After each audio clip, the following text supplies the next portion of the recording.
So we're going to try a new segment with our store owners, and we're just going to review their favorite record that they have here in the shop, and I'm going to show you what I'm picking up as well. So here at Blockheads, I am picking up Quiet Riot, Mental Health. Came out in 1983. I remember this, I was like in junior high, and we had open campus, so at lunch we would go over to a friend's house that lived about 2 blocks away from the high school, and we would listen to Mental Health at lunch, and I did not participate, but of course they lit up, and enjoyed. Between this and Blizzard of Oz, I think we played this for 2 straight years. So I was excited to find this here, and I mentioned it in one of the other videos. This is kind of one of my grails, and I found it a really nice copy for like $8, so that's really good. How about you, Don? I picked Danzig's first self-titled. I was a huge Misfits fan and saw him before he went solo, and when he put this out, I was just blown away. I thought it was great. Kind of one of those super fans anyway, so anything he does is pretty awesome to me, but even the less good stuff is still pretty good to me. But great album, Twisted Cane, Mother, controversial videos, you know. Yeah. So did you pick up on Danzig when it first came out, or was it when it first came out? Yeah, I was actually into the Misfits and punk and stuff like that before this came out, and then his second band, Samhain, or Samhain, however you want to pronounce it, I was even a bigger fan of that because it was a little more metal-ier, you know, little punk, little metal mix, and then this came out and I was just blown away. Loved it. Out of all of his, do you think that first one's for the best? Yeah, probably. It's close, but it's probably, it's probably the best. Okay. Toss up between the third one and this one. All right. Well, that's great. You can pick up these albums here at Blockhead. I saw another copy of this over there, and he has another Quiet Riot as well, right in front of it, a rarer print. So make sure you stop by if you're in the area, Ohio, Kentucky, Indiana. It's all right there in that tri-state.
Richmond, Indiana. Richmond, Indiana, with Don, the owner, and friends, many friends.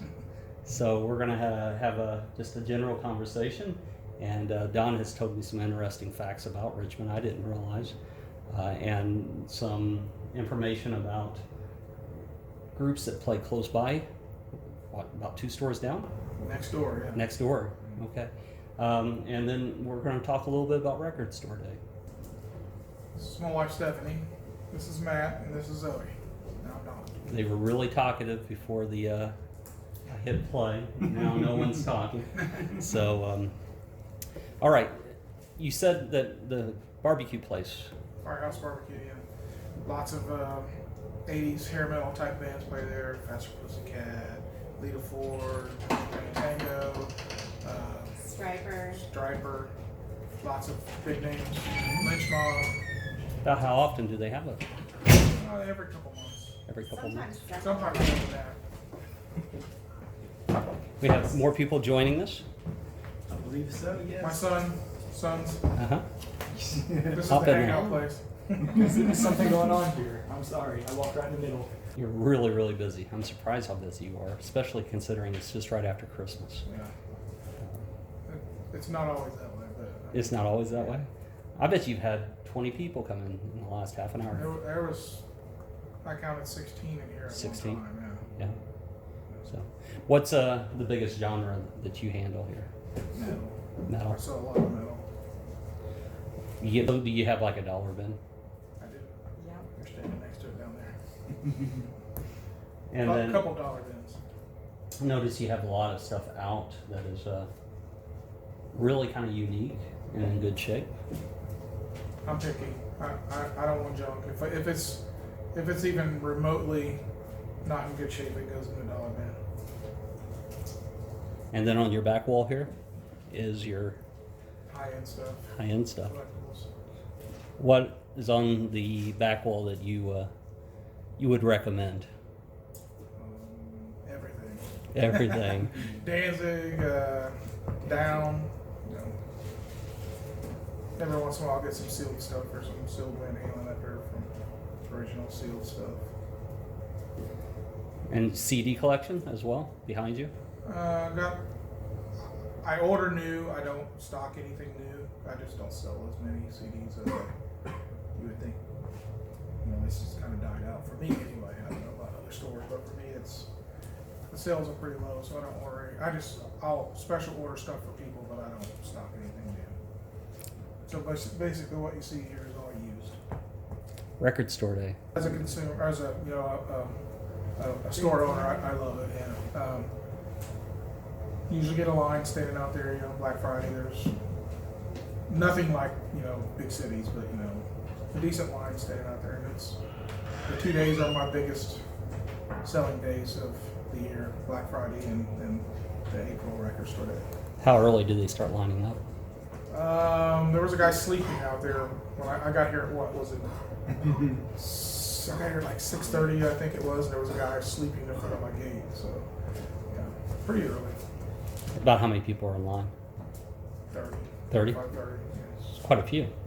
For this small store. For a little yeah. town, yeah. Yeah. We're about 40 miles from Dayton. 40 miles from 45, Dayton. something like that. Okay. But literally like 3 miles from the Ohio border. With no traffic, less than an hour and a half from Indy, though. Oh yeah. Yeah.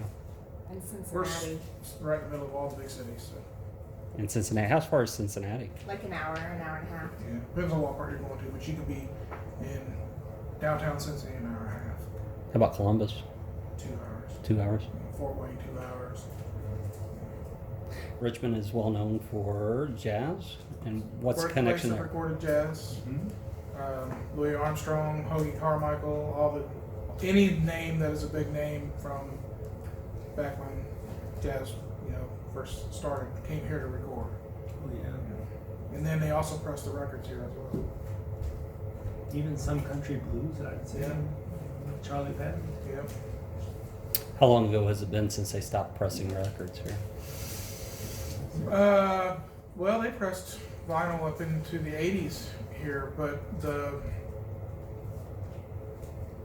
previous, Gennett Records was from here, and then they changed names to PRC, and then to Centurion, and then they moved to CDs later, and now they're gone totally. But yeah, up into the 80s, I would say. Till the 80s.